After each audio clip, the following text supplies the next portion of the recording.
हमारा 14 chapter start हो रहा है। 14 अध्याय पाठ है। 14 पाठ हमारा स्टार्ट हो रहा है वीर भीमसेन। भीमसेन के विषय में कौन नहीं जानता, आप लोग सुने हुए हैं। महाभारत में 5 पांडवों की कथा में, जिसमें आपको समझ में आया होगा कि ये महाभारत में 5 पांडवों के पीछे और द्रौपदी के पीछे, द्रौपदी के कारण से और 5 पांडवों के बीच और कौरवों के बीच में युद्ध छिड़ी हुआ था। उनमें 5 भाई थे। 5 भाइयों में एक भाई था वीर भीमसेन, यानी उन भाइयों में भीमसेन था जिनके विषय का इसमें पढ़ा जा रहा है चैप्टर में। तो चैप्टर स्टार्ट करने के पहले हम सबसे पहले क्या पढ़ते हैं बेटा, शब्दार्थ पढ़ते हैं। डिफ़िकल्ट वर्ड, सबसे पहले हम वर्ड मीनिंग पढ़ लेंगे, तो जिसमें हमको चैप्टर पढ़ने में आसानी होती है, क्योंकि संस्कृत में शुरू में दिया रहता है। इंग्लिश में क्या है, और सब्जेक्ट में अगर हम पढ़ते हैं तो बीच बीच में हम टिक करते जाते हैं, उसमें बताते जाते हैं। जिसमें सबसे पहले है सी विशुद्धु, धैर्य को धारण करे। वाष्प पटल स्थित गितना नैना, डबडबाई नेत्र वाली, यानी एक स्त्री है जो आंखों से आंसू गिरते रहते हैं, उसका है। शास्त्र यानी आंसू बहाती हुई।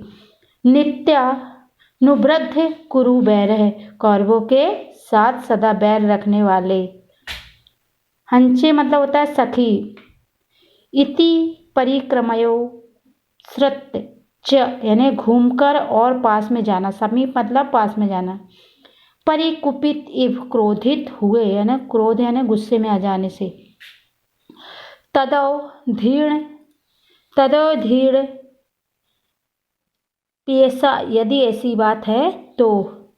पंचभिग्राम संधि, 5 गांव से संधि होना। संधि मतलब मिल जाना, मेल हो जाना। मध्य नाम यानी मथ डालूंगा। रुधिरम पिबा म्यूरस्तय, छाती का खून। जब द्रौपदी यानी जब कौरवों के दुर्योधन द्रौपदी के साथ अव्यवहारिक बर्ताव करते हैं, तो जिसके कारण से वो भीम जो प्रतिज्ञा लेते हैं कि जो अव्यवहारिकता की है उसके छाती के खून से ही इसके बाल को रंगूंगा और जब भी मैं शांति होगी मुझे। संचूड़ यामी, चूड़ कर डालूंगा। अश्रुत पूर्व, जो पहले ना सुना गया। संदिष्टम, संदेश दिया है। प्रति नाम ग्राम प्रार्थना, प्रत्येक गांव का नाम ले कर। साटोपम, आवेश में। हृदय विस्कृतम, हृदय दुखी होता है। सर्वमय सर्दमप्पे तद न कर्थमम, यह सब व्यर्थ की बात। धृष्टराज कुलच, धृष्टराज कुल का नाश।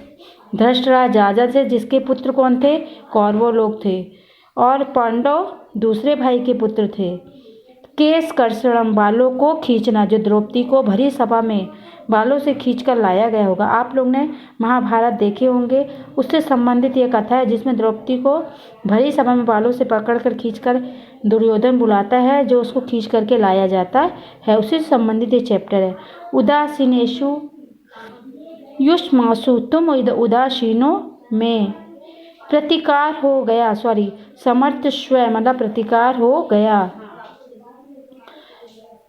उद्विग्नः इवो लक्ष्यामि, व्याकुल सी दिख रही है, विनय बहुत क्रोधित और व्याकुल थी।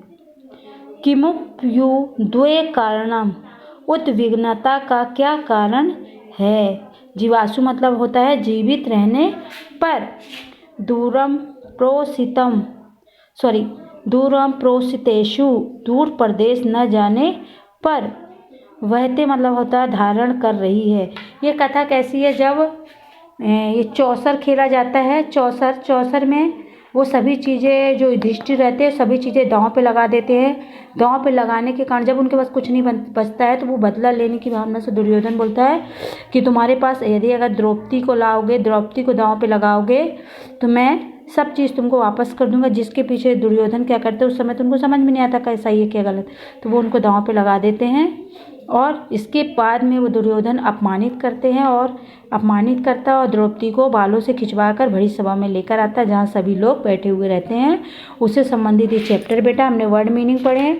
उसके बाद हम चैप्टर स्टार्ट करेंगे, परंतु ये आज मैं इतना ही पढ़ा रही हूँ। उसके बाद हम चैप्टर स्टार्ट करेंगे, तो पूरा एक लाइन से पढ़ेंगे तो अच्छा रहेगा। जैसे वीर भीमसेन, यानी वीर भीम की कहानी है।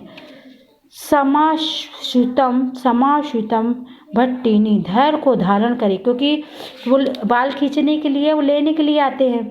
तो जब वो भरी सभा में दुर्योधन हार जाते हैं सब चीज़ें, तो द्रौपदी को लेने के लिए आते हैं, तब वो बोलते हैं कि रोकते हैं उनको वहाँ दासियाँ जो रहती है, धैर्य को धारण करे, धैर्य को धारण करे।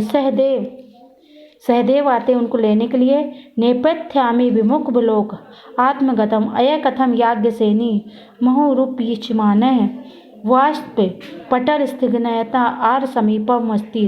क्या करते सहदेव जो रहते हैं, वे क्या करते हैं, उसके दुर्योधन के भाई रहते हैं, वो उनको पकड़ के लेकर के आते हैं, और जो उनकी सेना वो रहती है, जो द्रौपदी की जो मतलब दरवाजे पर खड़ी रहती है, वो उनको रोकती हैं। और डबडबाई नेत्र वाली आर समीप मस्तु तत् कष्टार अपवित्र, अरे अरे आप ये क्या कर रहे हो, कहाँ जा रहे हैं, अंदर कैसे लेने के लिए जा रहे, इतना कहती है। यानी एक कथक कहानी अभी मैंने आपको 2 लाइन पे थोड़ा सा बताई, उसके आगे कल बताऊंगी। आज के लिए इतना। ओके बेटा, goodbye and good day and good bye.